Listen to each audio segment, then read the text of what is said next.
Good morning, viewers at home. Welcome to the program Super Dawn. I am Vera, super with you on this Tuesday morning, a wet day, man.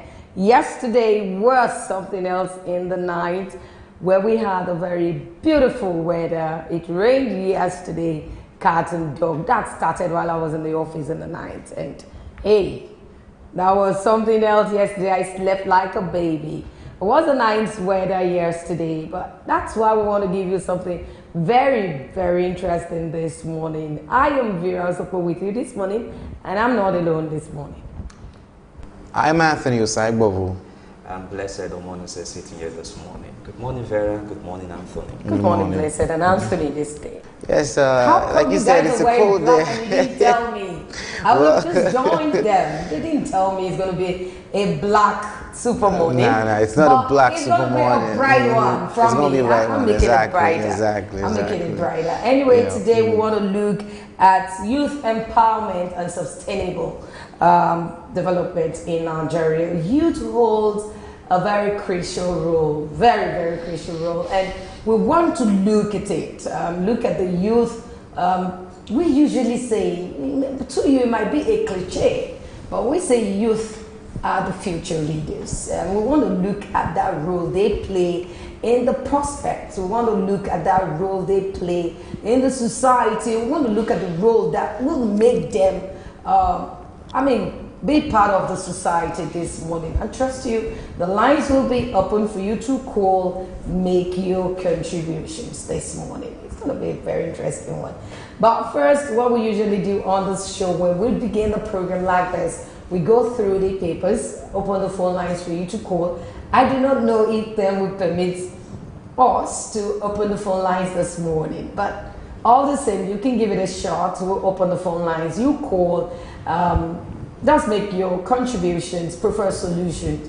I really don't like the idea of people insulting people on this platform, no. But I prefer you to make your contributions. We must build the nation together, and that's why we are here this morning. Of course, we'll read the newspaper review, and away from that, we get our substantive this morning. Once again, good morning to you.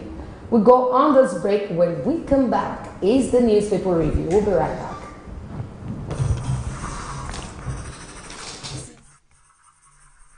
SuperDawn, your daily live current affairs program where topical issues that border on politics, economy, sport, and sizzling national issues are analyzed, now holds every Monday to Friday, 8 a.m. to 10 a.m. on Superscreen Television. Let your voice be heard. Join us.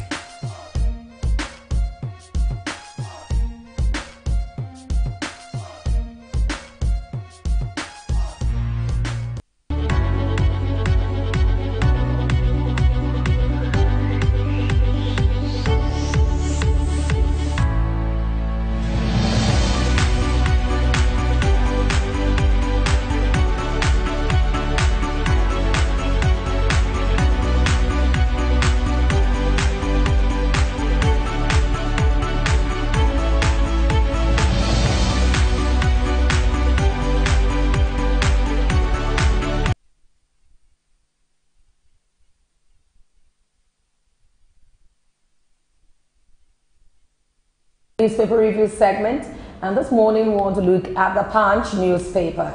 The first story says, Knox kudos as Buhari declares second term bid. Before I continue, I'm going to ask my guys here, did you see it coming? Personally, I did not see it coming. You know, after you look at the critics and the criticisms and all that hate speech and all that that has happened in this tenure, considering his health, I didn't see it coming. I didn't think he would want to go for a second term, you know, but I guess he has his reasons, like it's stated there in the newspaper. I just feel everybody has. Let's take the story. Let me take the story. But I'll go Blessed, I'll go with what Anthony said. I didn't see it coming. At least it was just a really knock when the president. I saw the news that the president declared yesterday that he'll be running for a second term. Yes, but Why didn't you see it coming? At least all the presidents that have come and gone, they stayed to 10. No, yeah, true. There's a lot on ground now. The insecurity in the country is fight against corruption, which we are not seeing the results yet. So I felt some of those things will just make him lay back and like, I don't think I want to go for a second. Well, the very first thing that came to my mind is, nah, come on, he's old, and you know when we asked the question, we did a voice pop and we asked the question that why hasn't the president been too proactive with visiting all these states that they've had all this crisis, and this person gave a reason that his health. He doesn't have that much strength, you know. Who gave a reason? Is it from the president? Not the president. No, so you know, so when you look at it from that angle, you feel like, okay, he's old and he might just want to rest, you know, having all that heat on. Well, he came back after his treatment. Maybe he's now better, strong, and hey, he's calling for a second. But let me read this because just a few minutes for this segment this morning. President Muhammadu Buhari briefly stopped activities at the All Progressive Congress National Executive Committee meeting in Abuja on Monday when he declared his intention to seek re-election in 2019. Governors and national leaders of the APC present were said to have been taken aback by the president's declaration. Not just us, not just you, yes, not the just members of the APC. Even amongst the parties, they never expected this coming. But I'm just going to read some of the things he said. And he says here, said, why I'm seeking re-election. Buhari, the president at the NEC meeting, explained why he would seek re-election. Buhari, who is already 75, said he was responding to the clamor by Nigerians to recontest in 2019, adding that he wanted to give NEC members the honor of notifying them first. That we needed them, Nigerians needed him here. Well, that's from the president himself, although we have, we would agree that there are people out there that would disagree, and there are still people that would agree. When the news came out yesterday in my department, somebody said, hooray, you know, and still, people still said, what? So at the end of the day, it's his intention. Okay, let me just take some of the things some Nigerians said yesterday. Buhari's declaration, disappointing, Fela Durotoye, the founder of the Chief Executive Office of the Gemstone Leadership Center. Fela Durotoye said it was disappointing that Buhari will be seeking a re-election in 2019. He said the country couldn't afford your 4 years of Buhari's presidency due to insecurity and high unemployment rate, among others negative indexes the country was exhibiting right now. And that's for Fela Durotoye. But from the ACF, that's the Arewa Consultative Forum, they said Buhari has exercised his right. Mary Kofi says the re-election bid's not news to them. That's the former governor of Kaduna State. Mary Kofi Ahmed said the president's declaration of interest to contest in the 2019 election was no news to Nigerians. Jubilation in Kano. And also, I'll take this from PDP. Declaration APC's internal affairs. Says, okay, they said that's their affairs. But Shehu Sani says Buhari chose not to be like Mandela. Yes. Well, but let's just leave this story alone, and we're treating it tomorrow. Okay. So we'll take more on that. And we also have in the Punch, NEC boss expresses fear over rigging through technology. That's the INEC boss, expresses fear over rigging through technology. We have here federal government screens degrees obtained from foreign university. And also in the Punch, we have Army begins probe of Danjuma's claim on Taraba's killing. Get hold of the Punch to read more on that. Yes, away from the Punch, we also have Vanguard this morning. This morning we are looking at Vanguard, and on the Vanguard newspaper this morning there are a lot of stories here, starting first with the screaming headlines. Why I am seeking a second term. Buhari, president on the rider, president urges APC to be united and capture power in 2019. Asks party to grant waivers for Oyegun others to contest at congresses. Why I endured media attack. by my opponent. That's the chairman of the All Progressive Congress, Chief John Odige Onyego, talking there. And also high fertility rate fueling underdevelopment. Experts. Buhari hasn't approved release of the $1 billion for arms presidency. And Vera, you've already talked about the president seeking re-election for 2019 forthcoming election. So the Vanguard is also talking about that this morning, and the president. Well, we want to see how that will turn out. 2019 is around the bend. Loads of people are waiting to cast a vote. All we need to do is just get registered. If you haven't gotten your voters card, please do so.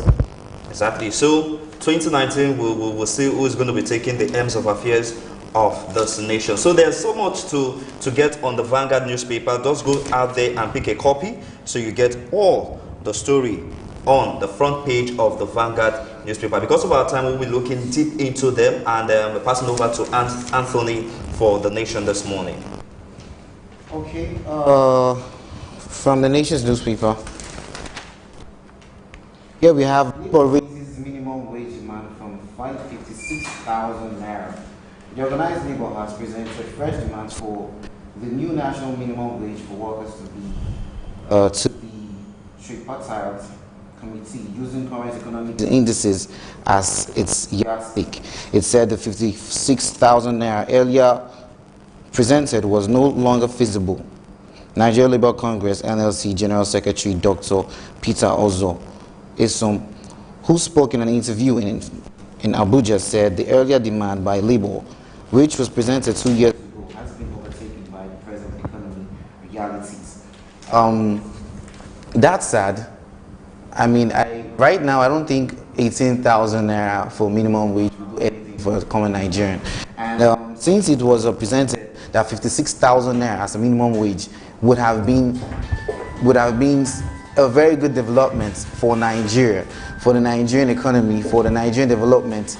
And it's just so sad that this has been overtaken and we can't really get a hold of increment in the minimum wage. Okay, here. INEC elections in Edo, Ondo, Anambra were see and buy.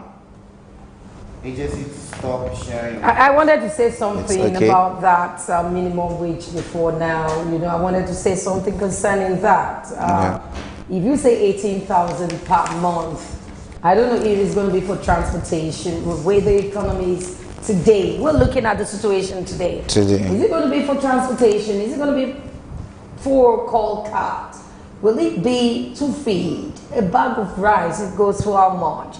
Vegetable oil goes for how much? I mean, 18,000 to me is a discredit, really. This is where I will call on the Nigerian Labour Congress to come in and then fight for the rights of the workers. These guys who are working hard really deserve a better living condition. So they need to stand up for them. 18,000 naira, it's nothing if you ask me. Even if 50-something thousand, well, even if it's 60,000, Nigeria of today, hey. Yes, you have some other stories there? Okay, this one says human capital development is key, though this is an editorial, though, in the business part. It says, okay, this is not clear. The Institute of Software Practitioners of Nigeria has urged President Muhammadu Buhari to lay more emphasis on human capital development.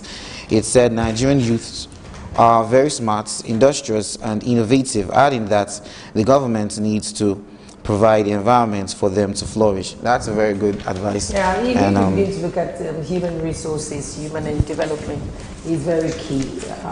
Gone are the days where people we just sit down and do nothing. That's one of those things we're discussing today. We want to look at youth empowerment, how you can encourage the youth, how you can have a viable system. You know, that's what is very key. And if I'm to add to that, Vera, you know, no nation is as strong as its people. Okay, so if the government is going to be making the nation great, it needs to start to impact the youth, and also making sure that human development is a key thing above any other thing. Very important. Well, we'll go away from that paper. We'll take some stories in the Daily Trust, not Maybe we'll not take stories, maybe we'll just take some of the headlines and one or two stories. This says here, CBN targets $50 billion external reserve by the year end. We also have this in the paper, Army raises committee to probe T.Y. Danjuma's accusation. In the papers this morning, federal government introduces new terrorism law, and that's from the AGF. You can also see the story in the Daily Trust, and it says, we saw hell in kidnappers' den, abducted clerics. They saw hell in kidnappers' den. Well, it's what? I didn't get that story, but I wish I could take it very well. By this, I don't know, money rituals or whatever, I don't know who they are. Let me just read it. 2 Abuja-based Muslim clerics abducted on Sunday afternoon around the Lapesi, Edo State area of Kogi State have regained freedom. They were released on Thursday after the abductors got paid an undisclosed amount from the initial 60 million demanded by the kidnappers. The first demanded 60 million. Wow. And well, in the den, like it's written in the headlines there, I can't imagine what they would have gone through. I think this is kind of like a way to get money these days, kidnapping. But that's wickedness. That's wickedness. And that's why we need to work hard, Nigerian youths. We need to do more and, develop ourselves and find a way to create something. All this crime, killings, kidnapping, it doesn't work anything out. You are not developing the country.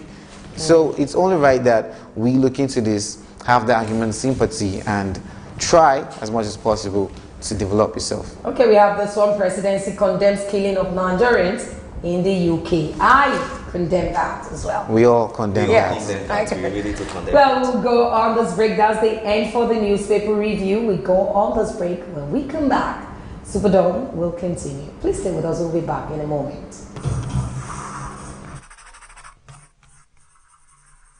SuperDawn, your daily live current affairs program where topical issues that border on politics, economy, sport, and sizzling national issues are analyzed, now holds every Monday to Friday, 8 a.m. to 10 a.m. on Superscreen Television. Let your voice be heard. Join us.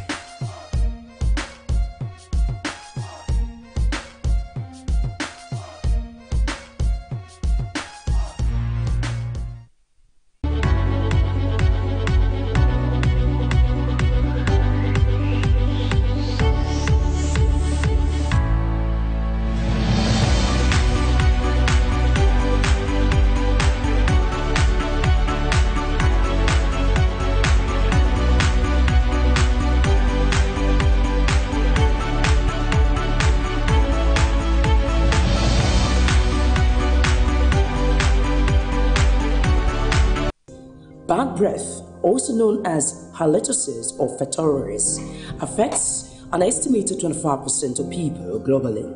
There are a number of potential causes of halitosis, but the vast majority come down to oral hygiene.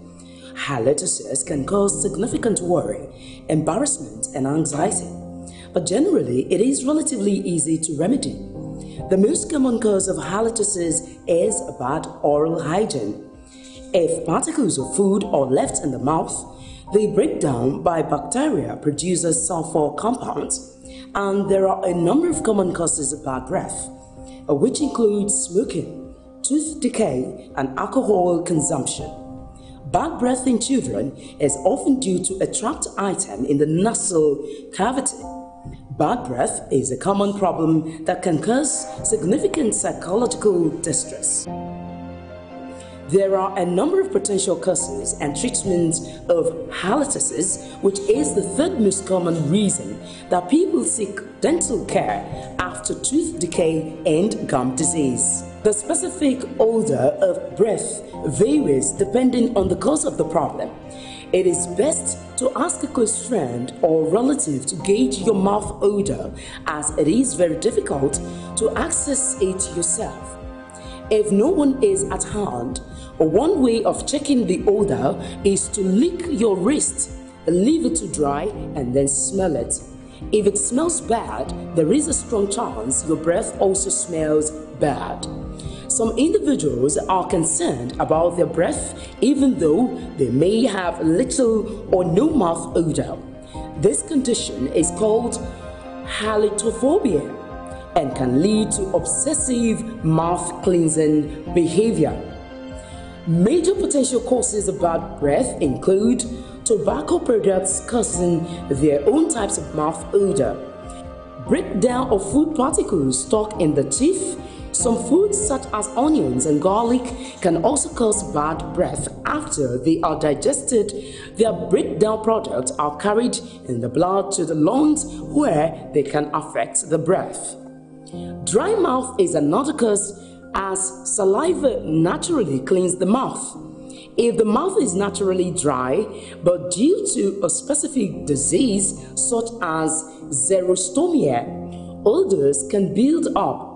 Dental hygiene, which requires brushing and flossing, ensure the removal of small particles of food that can build up and slowly break down, producing odor. A form of bacteria called plague builds up if brushing is not regular. This plague can irritate the gums and cause pockets of build-up between the teeth and gums called periodontitis. Crash diets, which is fasting and low carbohydrate eating programs, can produce halitosis. This is due to the breakdown of fats producing chemicals called ketones. These ketones have a stronger aroma. Certain drug medications can also reduce saliva and therefore increase mouth odor. Other drugs can produce odors as they break down and release chemicals in the breath, such as nitrates used to treat angina, some chemotherapy chemicals, and some tranquilizers such as phenothiazines. Individuals who take vitamin supplements in large doses can also be prone to bad breath. Mouth, nose, and throat condition effects sometimes produce small bacteria covered stones that form on the tonsils at the back of the throat and produce a mouth odor. Also, infections or inflammations in the nose, throat, or sinuses can cause halitosis, which is bad breath, especially in children. It can be caused if they have a foreign body lodged in their nasal cavity. Some cancers, liver failures, and other metabolic diseases can cause halitosis due to specific mixes of chemicals that they produce.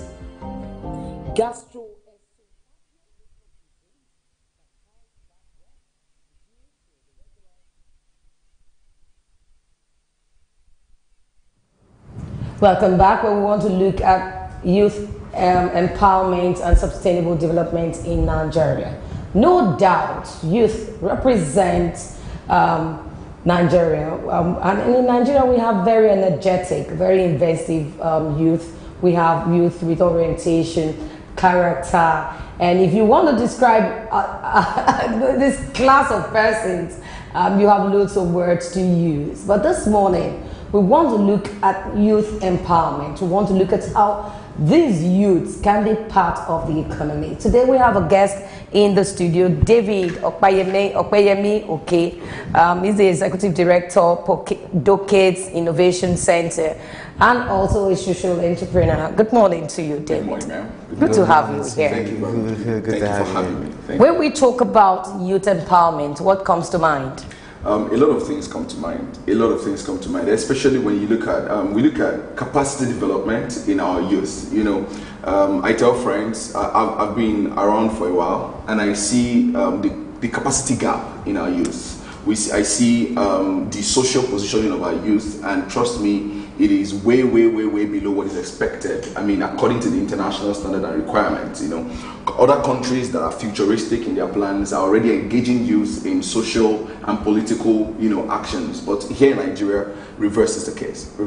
So when we're talking about youth empowerment, it borders on, education, it borders on capacity development, entrepreneurship, at least commercial understanding, when you talk about youth empowerment, it actually cuts across. So since the youth empowerment in Nigeria is on the low side, it's on the downside, what do you say is, where does this bulk of work fall on? Is it the youth or the government or the parents or?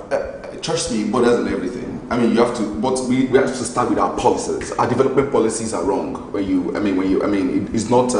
It's not youth-centric. That is the word. Our development policies are not youth-centric. But of course, we have to take it from families too. I don't know if you remember growing up. You try to do some amazing stuff. You try to do some stuff. Your parents want to caution you because they want to keep you in some very safe place. They want you safe. And if you look at other countries, you're allowed to actually explore. I remember when my younger brother was going to learn barbing. We were doing well growing up, and my mom was like, are you okay? You want to go and learn barbing, And today he's doing very well at it, and he was discouraged at first, but he had to go back after university to actually perfect his barbing, So when it borders on everything, it borders on our educational system and our development policies and the government. Okay, before we go into policies and the rest, I know that a vibrant youth is the bedrock of any society. Exactly. When you look at the youth, and the more developed, a stronger youth, brings about more development in the nation. Exactly. First, do we have a stronger youth in Nigeria first? Before we begin to look at policies, do you think we have that in this country? We have, when it comes to population, we have it. When it comes to strength, we have it. But when it comes to mental capacity, I don't think we have it. What happens there? Because our educational structure is nothing to write on about. The things they taught my parents in the 80s are the things they are still teaching us today.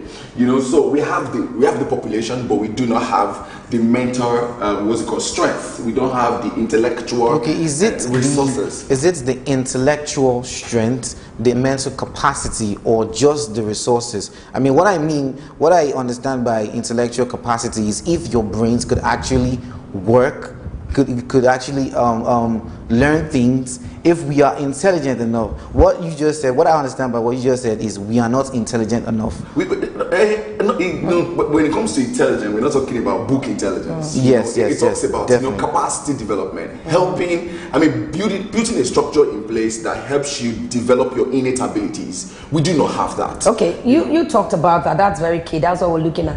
Also looking at the policies, looking at how, even when you are empowered, what is in that environment that can make you strive is very key. Let's look at the policies. You say we don't have a viable policies. I know Nigeria have good policies, but we don't have implementation mindset here. Exactly. Looking at our policies and looking at the implementation, what really is the issue? I think the issue is, has to do with youth actually rising up.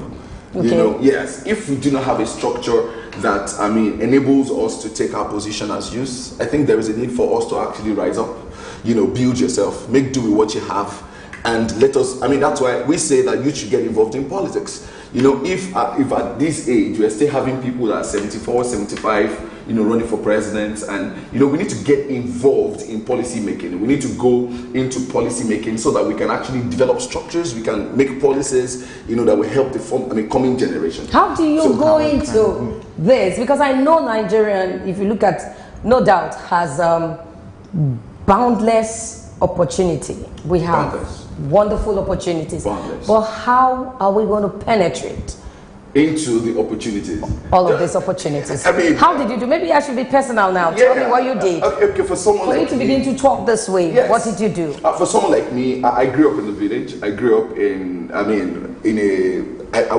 village.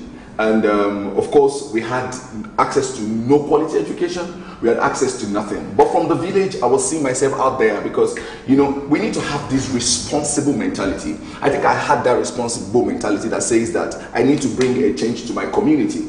And for me to actually bring that change on board, something needed to change in me. So I exposed myself to some books and some trainings. The first opportunity I got to get out of the village was I utilized it, which was the university.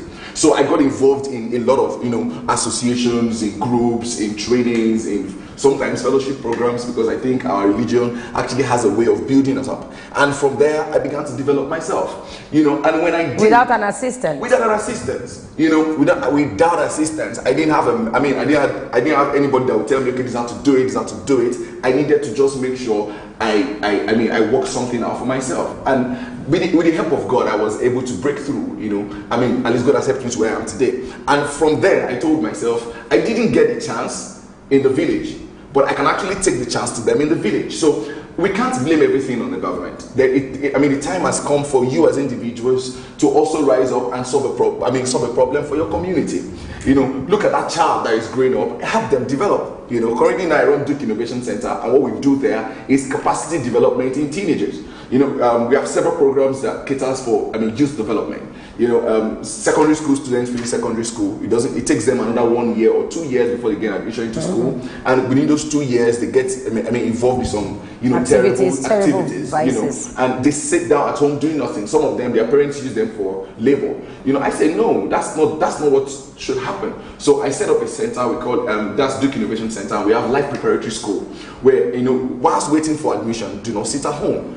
Learn some digital skills, learn some soft skills. So is government not seeing all of this? Are they not seeing that there are loopholes? Are they not seeing that people can join bad gangs and later turn out to be those that will begin to use monies to fight against in a country like that? Do you think they're not seeing this? Trust me, the government is seeing it. Like I said, we just have self-centered people who are not futuristic in approach governing us. I think that's what I can say. Because I've had to, sometimes, try to talk to some government officials, sometimes even elected officials, to sit and, tell them about these concerns, and they would not turn up. They are not interested at all. So far, it doesn't have to do with their bank accounts. They could come around if it doesn't. So far, it doesn't have to do with their bank account. Doesn't have to do with their children. Doesn't have to do. So they are not interested. That's why I'm saying that. As youth, we do not have to wait on the government to do everything for us. It is high time we rose up and start being responsible. Help that person next to you. Help that person next to you, and we'll be creating a chain of influence. At a time, there will be no stopping us. There will be no stopping us. Okay, so what's the first thing, this youth empowerment of a thing, what's the first thing we look at? Because in my era, I was trained to get a good job. I wasn't trained to pursue a career. I personally, decide to pursue a career. So, but what is the first thing we look at to try to, have this movement of empowering youths? We need to look into our educational system.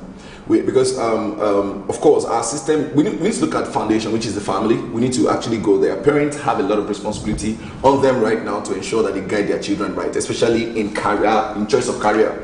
And when we come into our educational system, our system is training us to be dependent. Our educational system is not training us to be independent. When the transformation in Dubai was going to come, the first thing they did was to change their educational structure.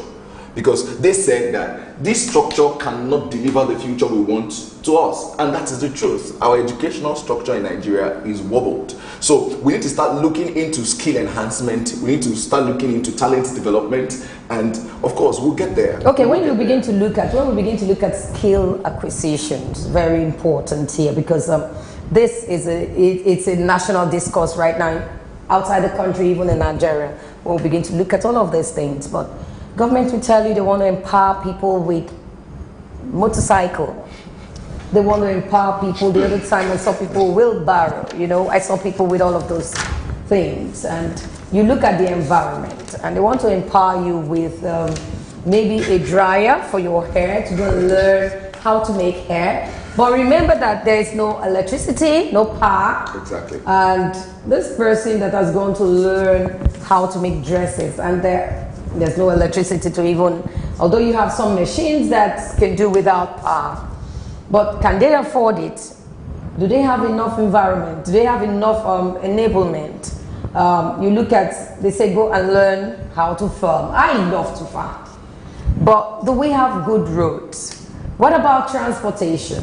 So all of this still comes to play. So how do we achieve getting people empowered and making sure that they are also empowering other people?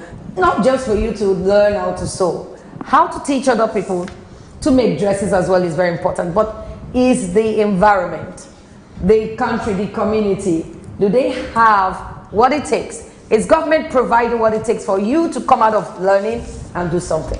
Man, the truth of the matter still remains that if we have to wait on government to do everything for us, we will never get anywhere. We will never go far. So how do they do it? Now, what should they do? See, there is something about willpower, and we need to start understanding the concept of leveraging, we need to start. That's one of the things I did. My friend has, an experience I could leverage on. He has money I could leverage on. The other person has an idea I could leverage on. And that's how I've been able to sustain, myself and the organization I run till now. I leverage because the government, of course, we have citizenry that is absolutely dependent on government for everything. I'm not saying the government is doing everything right, but of course, everybody, you will always have an excuse to remain where you are. So government doesn't have a role to play here? Is that what you're saying? They do. So what should be their role first? Make the basic amenities available. Every Nigerian deserves, access to electricity. Every Nigerian deserves access to basic water system, security, and good roads. And those are if you cannot do any other thing, can you give that to us at least? Do you understand what I'm saying? But in the absence of that, whilst we're still, trying to grow there, whilst we're still trying to, develop and make it, because I know that Nigeria is going to get it. Nigeria has a very beautiful future, and we are part of it.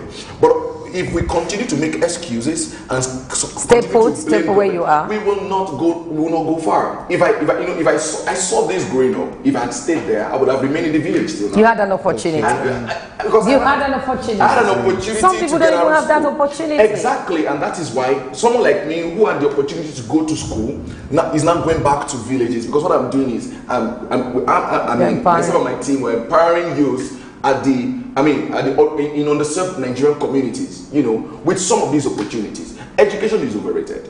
Certificate is overrated. I graduated from school. I've not used my certificate until now. Do you understand what I'm saying? Because, like you said, I had to pursue a career. Because I have passion for development. I have passion for human capital development. And of course, that's one of the things. Like, we have a graduate finishing school program we just completed on Friday. Last week Friday. What we do is we take graduates out of school and bridge the gap between the formal education and industry requirements. And of course, some of them we take them into through an incubation program for entrepreneurship, and we talk to some people who could release seed capital for them to start their businesses. That's what we need to start doing. That is what we need to start doing. Let me ask this question. From the foreign, okay. From the foreign. No, don't worry. Let him go on. When you look at youth empowerment and all these, it drives to entrepreneurship, it drives to making a living, it drives to having a career, sort of chasing a career. Is there anything such as a lucrative empowerment or not? What I mean is, we have Roberts, we have Microsoft, we have these people that use their skills to become wealthy. And on the downside, when you come to a country like Nigeria, you are trying to do something, and regardless of whatever you're trying to do, how genius it might sound, because of the economy and distractions, you don't see that profit coming in. Should this lucrativity be considered? One of the things I Okay, before you continue, I'm going to allow you, David, but let's open the phone line. You can now call to ask your question, you want to contribute. You just want people to prefer solutions to this. Yes, go ahead. Okay, now when you talk about people like Microsoft, you talk about people like Mark Zuckerberg and stuff, they did not start out to make money. They started to solve a problem. Money found them while solving problems. Now, we have a generation of youth that are too money conscious. Everything you want to do, you want to get money. Everything you want to do, you want to get money. I told people, I said, I've volunteered in my life more than I've had to volunteer. Why? I was developing and gathering every skill I could, because I know I would require them in my life's journey. So everything does not have to do with money. We should start looking at solving problems in our country. Now, if you see a problem and you're solving, I'm solving the problem, she solves the problem, and every other person in Nigeria is solving the problem, money is definitely going to flow. Because, if you create value, you make money. But if you build people, you will sustain value. And if you sustain value, money will be sustained. That's my policy of life. Do you understand what I'm saying? So we need to start looking at, human capital development beyond profit making. And that's the same mistake our leaders are making.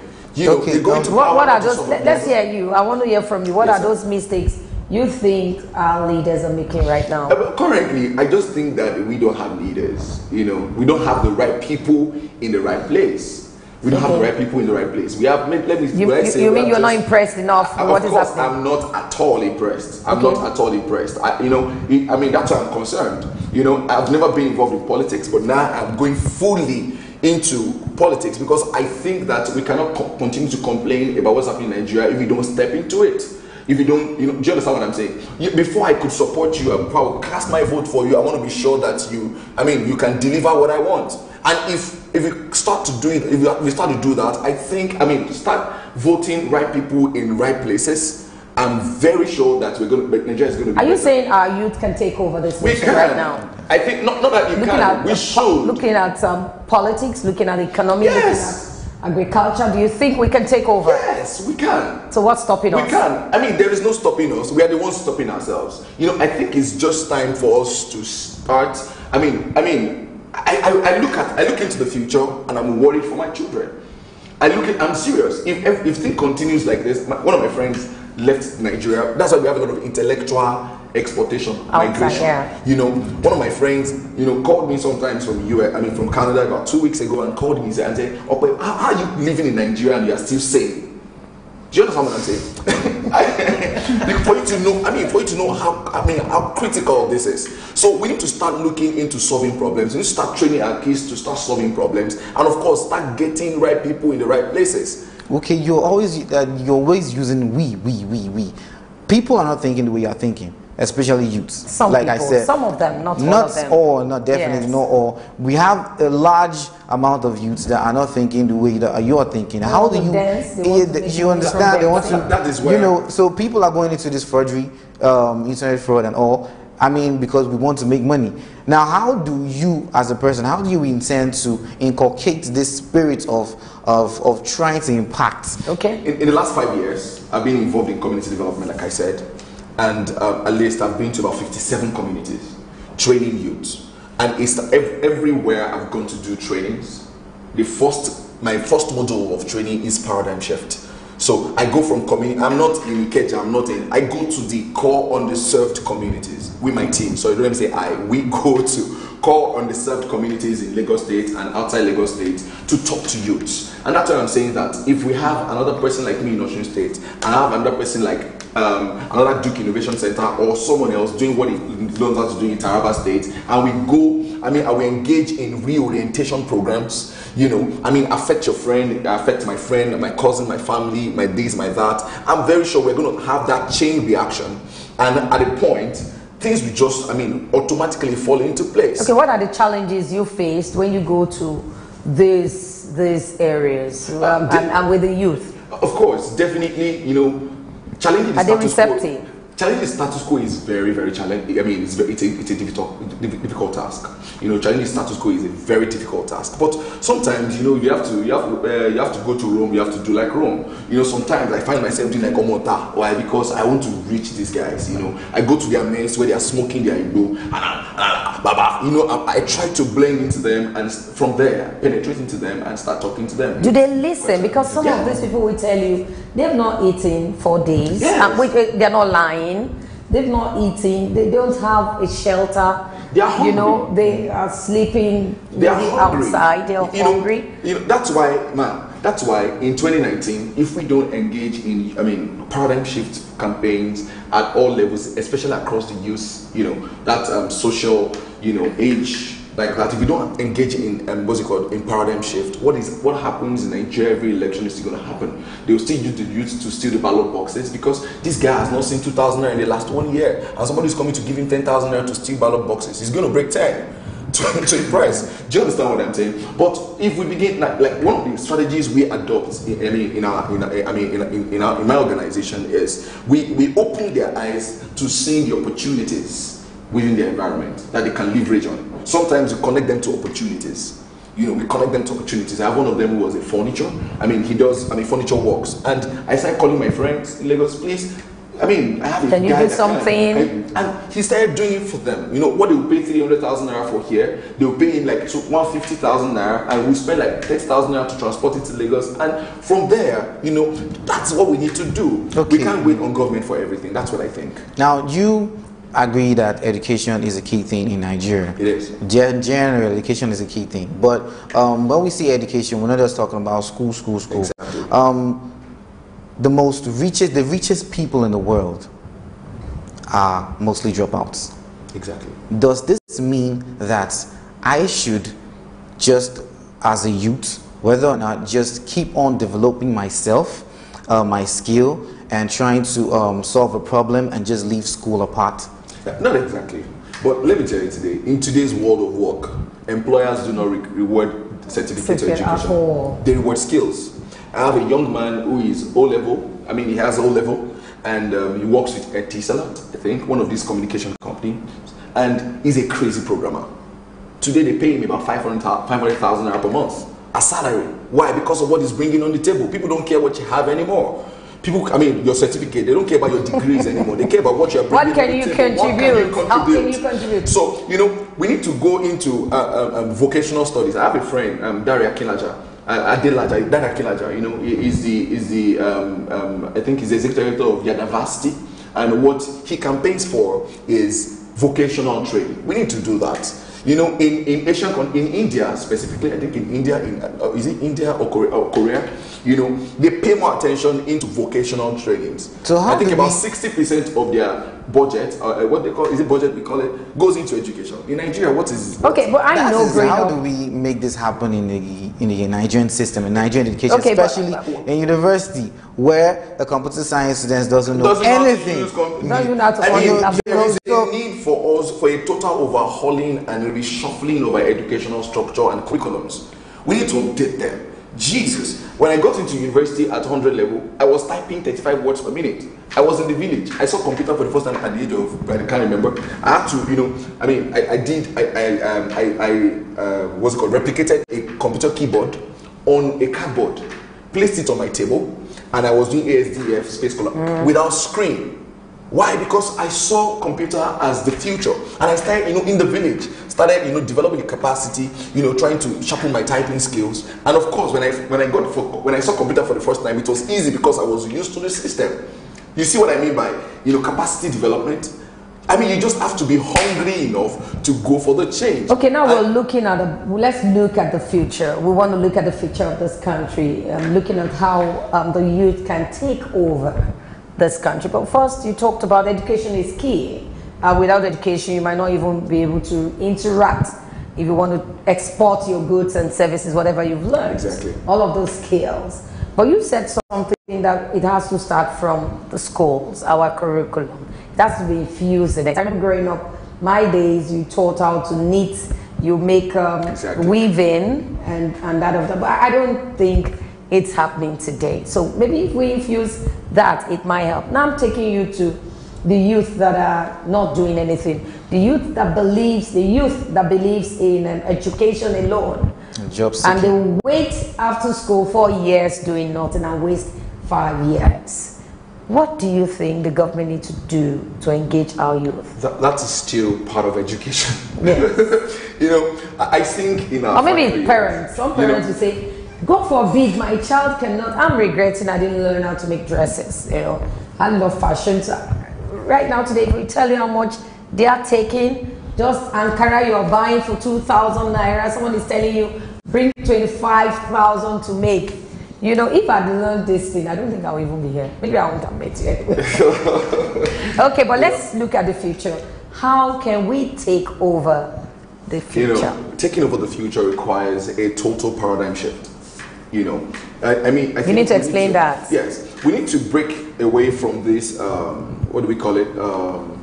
from this government, from this dependability mentality. We need to start thinking of what problem can, I mean, it's bad enough that Nigeria is like this. As individuals, we need to start thinking, what problem can I solve for Nigeria? And how do you solve the problem for Nigeria? Look in your immediate, community and start attacking a major problem. Like we have seen, what's it called, this gap that you talked about, you finished school and you cannot do anything next jumping. Do you understand? And that is why. For years and you're waiting, I must enter the University of Lagos. If I don't enter the University of Lagos, I'm not going to enter any school, I'm not going to do anything for 5 years. And wasted. You wait for, that's why we set up life preparatory school for high school leavers. So you leave high school, instead of whilst waiting for admission, come to life preparatory school. It is free. So do you have international bodies sponsoring you? No, we do. For now, we are calling on them. Please come sponsor us. What we do right now is, we come. I mean, our friends, Femi Roko, Stephen Okutoyibo, some other friends are doing well in their own. I work in the maritime industry. This is not what I do full time. So my proceeds from there, we bring it together to ensure that we run these programs, of course, and we have some sponsors within Nigeria. We have, our graduate finishing school program is sponsored by a man in Deloitte that works with Deloitte, Mr. Folon Shohunga, and I mean, he's so passionate about it. We organize graduate finishing school programs where we train, graduates on employability skills and entrepreneur skills. So when you train them, what happens to them? Now, when we train them, what we have done is we have built relationship with organizations, and what we do is when they finish the training, we deploy them for internship, so that they can learn practically. So their performance at their places of internship determines if they are going to be retained or not. And for those of them that are interested in entrepreneurship, what we do is with the help of Mr. Folon Shonga, like I said, I need to give that credit to him.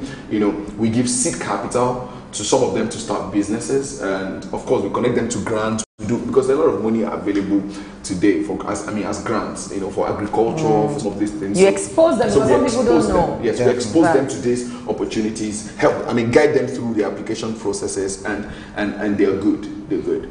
Okay, when Vera, you were talking about you after school, you after secondary school, you wait for a couple of years before you gain admission and all that, and you were talking about bids, and should we be looking at just skills as regards just what we call handwork, or we should be looking at innovation? What I mean is, should we be looking at what has been done before and trying to just learn the thing that is going on right now, or we should try and create more? We need to create. Trust me, we need to create. Creativity. We have to create. We have to bring something new on board. Innovation has to come to play. But unfortunately today, like we said, what is obtainable in Nigeria today does not encourage innovation. I have a cousin, I have a younger cousin who was very interested in robotics. And right from secondary school, he started putting stuff together and stuff, and there was nowhere he fit into Nigeria. The parents had to do everything possible to send him to Italy, and of course, he spends the next 4 years there. He sees opportunity and refuses to come home. Another innovation taken. Exported. So what should so people are just traveling out? I think we need to start. The government needs to wake up to the responsibility to create enabling environment for innovation. So how do we drive this through it? How do we stand our feet and say, government, you need to provide this. Government, you need to do this. We drive through. We will drive through. How do we do this? Simple. You think you have what it takes to run the nation? Come out. Sell your ideas to us. Let us get involved in governance. Do you understand? We can't stay aloof and be saying, you are not doing well, they're not doing well, they're not doing this, they're not doing that. We need to be involved as youth, because I think we have, a system, that is not responsible for the future. We have people who are trying to create a future they will not be a part of. So we know it's our future. We need to step up. So your councillorship, go there and perform. Develop capacity. Councillorship, go there and perform. House of Assembly. If we are involved at every angle and at every part of government, I think we'll be good. We'll go on this break now. When we come back, because I know that youth unemployment is one of the biggest economic problems we're having in Nigeria. We're going to be looking at it, yes, and also looking at how. And the election is around the corner, 2019.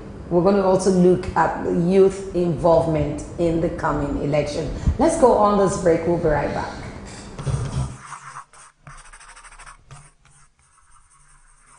SuperDawn, your daily live current affairs program where topical issues that border on politics, economy, sport, and sizzling national issues are analyzed, now holds every Monday to Friday, 8 a.m. to 10 a.m. on Superscreen Television.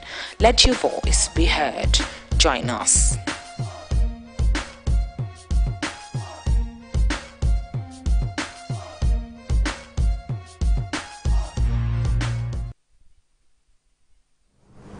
Welcome back, where we're looking at the youth empowerment and also sustainable development in Nigeria. How can you as a youth contribute, and how can the government make you to contribute? We still have David in the studios this morning.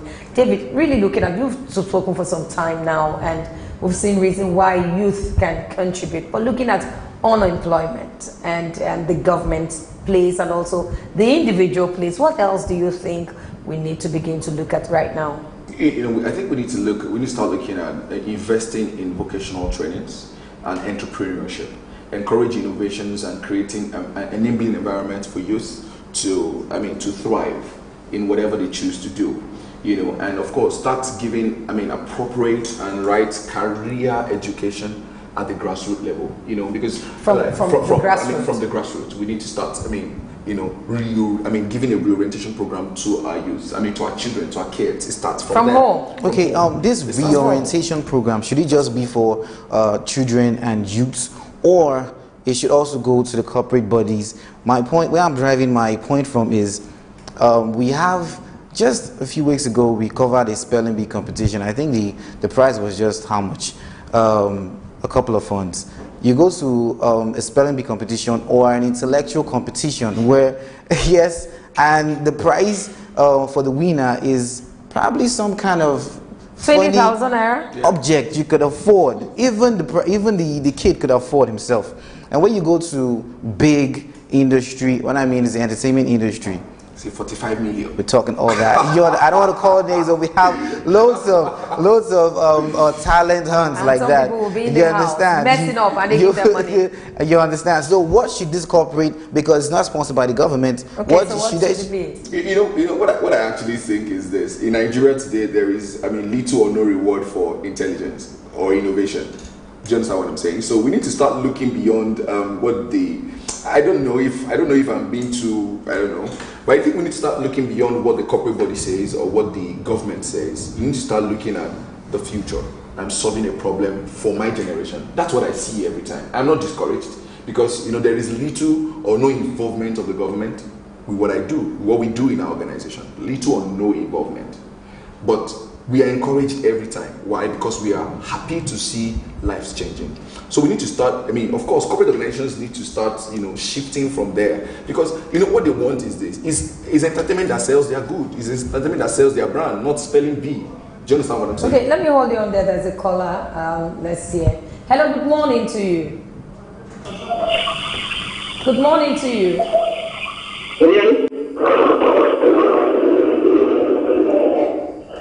Good morning to you. Hello, good morning to you. Good morning to you, and go ahead. Hello? We can hear good you. Morning. Go ahead.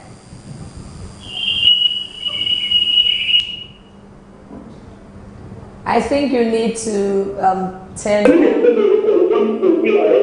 Okay. I would like to get this question. Okay, go How do ahead. you think young people who have innovative ideas can also get funds to work their ideas? Because I just want people to also have some challenges in terms of power, in terms of there are a lot of factors like the council production shop. What are those parameters? Do you think that the young people entrepreneur can succeed with business in this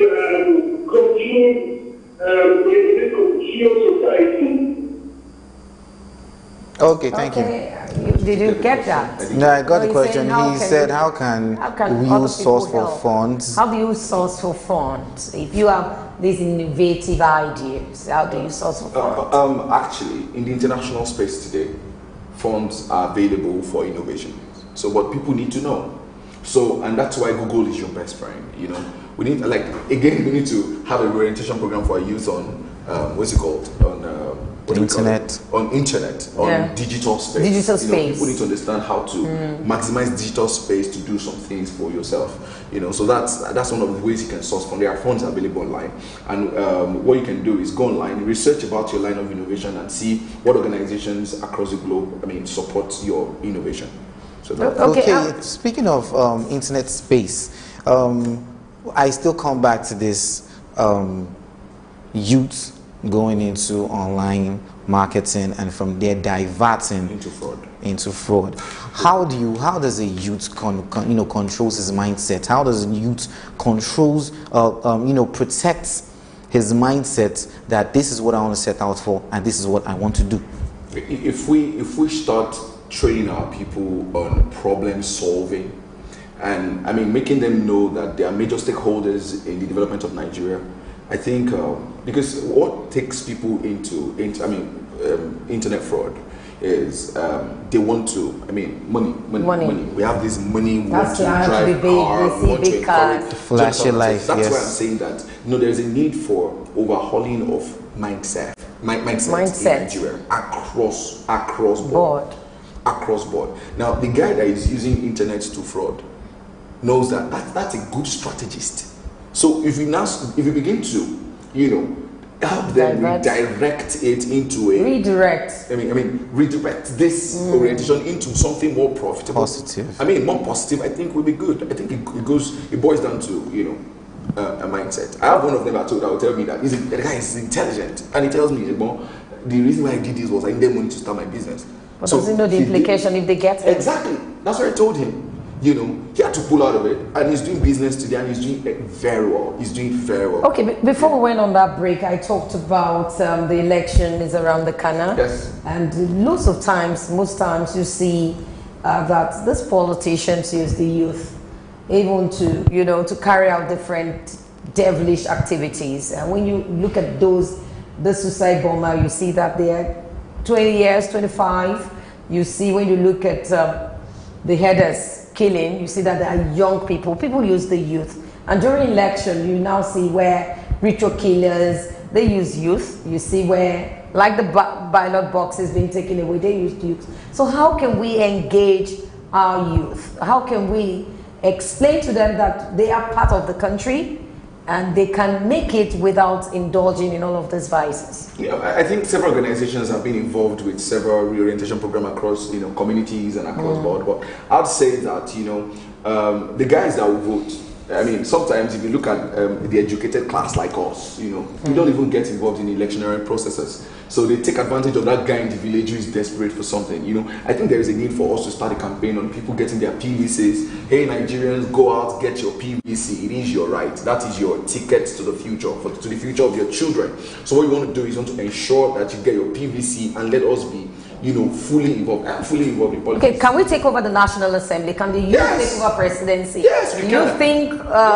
Yes, we can. We have the largest population. Yes, we can. Because right now you have 2019 and loads of positions are open now. Can we come together and say this position will be taken? Trust me. We can, so and what we will. What do we do? What do we do now? What we are doing is what we need to do. We just need to, we need to raise the bar. That's what we need to raise the bar. Because an average youth in Nigeria is tired of what is happening, but doesn't know how to challenge what is happening. So now everybody is, hungry for change. So let's do it, guys. Let's take it. Let's do it. We just need to continue doing this because now in my office, if you don't, as a student, if you don't have your PVC, you don't have access to my office. Go out, you can't come in. So you have to go get your PVC because I love what the church and the mosques are doing right now. Churches are encouraging the people to go get their PVCs.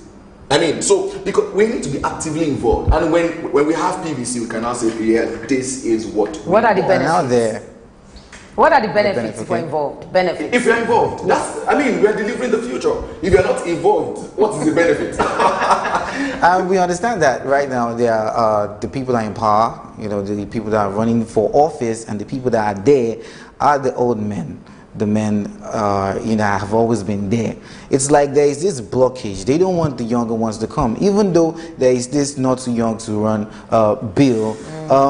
is my first question is this: is it that they are actually blocking, the passageway for we youths to get in there? As much as they are blocking the passageway for we to get there, we have the strength to carry them and move them from the blockage. So who's going to be financing us? I mean, that is the finance. Of course. See, willpower is stronger than money. Yes. Willpower is stronger than money. So if we make up our mind in 2019 that this is what we want and this is who we want, and we go for it, we'll get there. Financing or no financing. Good. Okay, before you leave, we're rounding off right now. David, before you leave, we're going to round off right now. Tell us, maybe you need to itemize what we need to do as a youth, how we need to get employment, how we need to take advantage of what is around us. I'm going to run with it. Okay. Advise the youth, the government, because the government is key here also. The youth, government, leaders, and 2019. Yeah. So youth, maybe I have little or no advice for the leaders because I think they're deliberate about what they're doing. But I mean, you think so? Youth, I think so. Why did you say that? Because I think so. We have cried enough in the country. Everybody's crying. Everybody's saying this. Is that they are deliberate about what they're doing? They are clueless about their position. So if you are clueless about it, please get off the seat and let someone who can step there. Of course, if you're not going to get up, the youth, what am I saying? What I'm trying to tell us is this. Let us, look inwards, develop, discover that innate ability and develop it, get a mentor and keep working at it. Let's solve problem for our generation, not for you. Don't look at what you're going to eat. Look at what will become of your future, of the future of your children and your great-grandchildren when you are no more. So let us deliver a future that our children can be proud of. So, it's time to develop, it's time to build, and it's time to get involved in politics. Go get your PVC, very important. We want to wrap up right now. I want to thank David Okpeyemi, the Executive Director. Duke, am I right? We call it Duke. Duke, okay. Yes. Duke Innovation Center is also a social entrepreneur. You've heard him. We're taking over nations. We're taking over nations. Definitely. Well, thank you for coming. Thank you for having me. Thank you very much so much for taking our time to call. Okay, that's how we end this segment today. Up next, it's SuperDawn Sports. Don't go away. We'll be right back.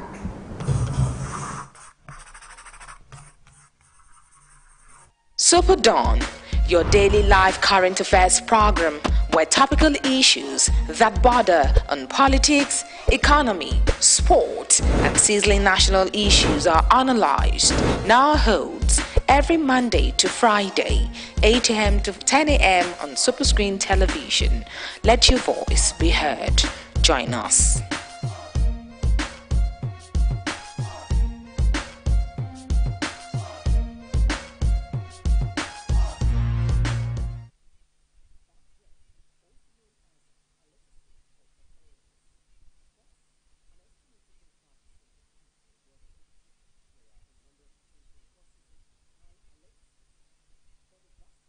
Come down to oral hygiene. Halitosis can cause significant worry, embarrassment, and anxiety, but generally it is relatively easy to remedy. The most common cause of halitosis is bad oral hygiene. If particles of food are left in the mouth, they break down by bacteria produces sulfur compounds, and there are a number of common causes of bad breath, which include smoking, tooth decay, and alcohol consumption.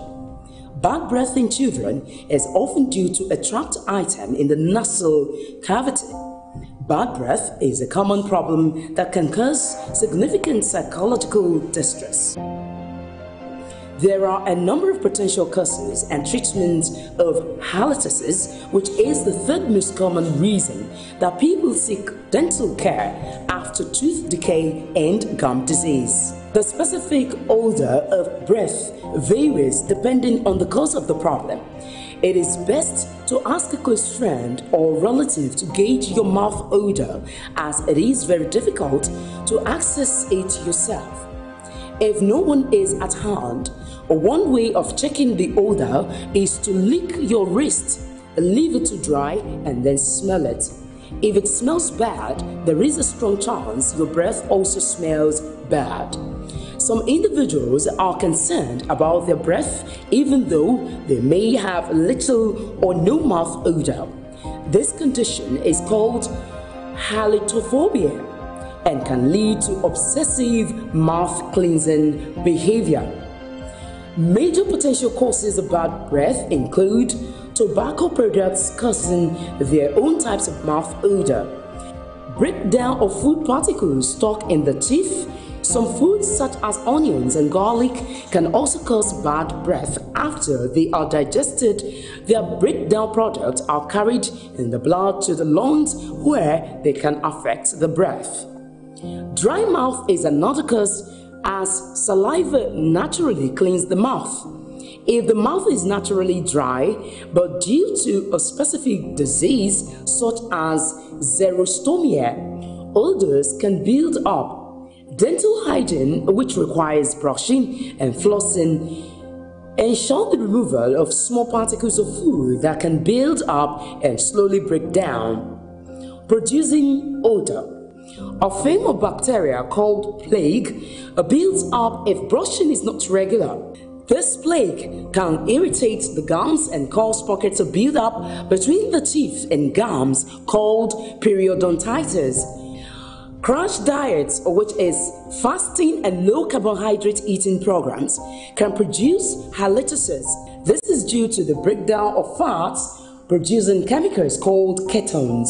These ketones have a stronger aroma. Certain drug medications can also reduce saliva and therefore increase mouth odor.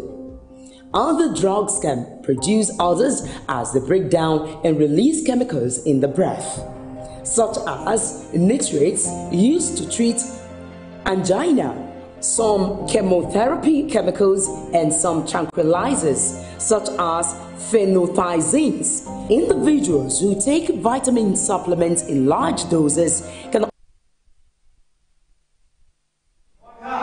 Welcome back. Well, this is fourth segment, and I know that we're going to talk about the Nigerian League. With me this morning, we have Ojekere Hoje. I don't know if I got it right, but good morning to you. I want to murder his name. Good morning to you. Good morning. Good morning. So what will you guys be doing today? Basically, we're talking about the Nigerian League, the Nigerian Professional Football League, the stars, the flops, and the. But what do you say? Are we trying, or we are not at it? We're not nowhere. No, I mean we're trying. The Nigerian League is one of the best in the continent. I mean we've got big names from other parts of Africa playing in the league. Players move, European teams, teams from Africa take players from Nigeria out, and we've got a history of players who have done well in foreign clubs. I mean, you go to the national team today. The captain, Mikel, played for Plateau United, so it's like a. Well, I prefer. I know I have my own team. I know viewers, you know me when I talk about football, but I have my own team. But I like the Nigerian League. I like some started like the MFM where they started. I didn't know they would get to where they are today. We have the Lobby Stars. But let me allow you do what you know how to do best. You're going to be seeing him often on Tuesdays and Fridays here. Thursdays, Tuesdays, and Thursday. Here on our station for SuperDawn. But I'll go on a break now, and when we come back, you'll be seeing Ojekere continues. Let's go on a break. We'll be right back.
Hello there, good morning and welcome to the MPFL today on Super Screen. Of course, you know the MPFL is the Nigerian Professional Football League. My name is OJ Kere Aikoje, and what we do here on Tuesdays and Thursdays is look at the Nigerian Professional Football League. That's the domestic league here in Nigeria. The big names, the stars, the goals, and of course the flops. Once in a while, we pick them out and of course tell them what they need to do better.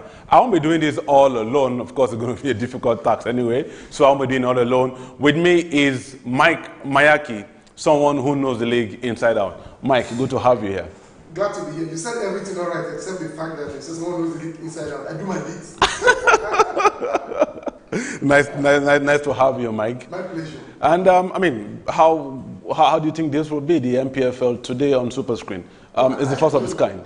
I think it's great. I think the league is going in leaps and bounds. And I think that whatever we can do, we'll do to push it to the next level. What is today known as the Premiership was like any other league before. But many years ago, that's about 92, 93, they looked at it and said, listen, we need to go to the next level. They brought TV in it. And when satellite TV came up, the league was all over the world. Now the average kid at home will not tell you that this is this, that. But before then, not many. A few days ago, a certain Rio kids died. Not many people knew about him when he was a player. But over the weekend, they saw a 1 minute clap for him all over the world. Now many cannot say who he was because TV wasn't there. But if that had happened today, almost every that was a part of television. That's what we're trying to drive the MPFL towards. Of recent, it was you watch 2 or 3 matches every weekend. But now we just have 1 match. It's just a little haircut. We'll continue from there and grow. But wherever we preach the gospel of the MPFL, I'm at home. Of course, and that was it all. Mike has said it all. We're here to tell you about the MPFL, preach the MPFL to you, and we want everyone at home and in Nigeria to know about the MPFL. That's the Nigerian Professional Football League. Well, we kick off with what we've called top 5 stars. We pick top 5 stars from the preceding weekend. Matches were played. Some teams didn't play. The Nigerian teams involved in the continent. That's Eyimba, Aqua, MFM, and of course Plateau United. But then the others were busy.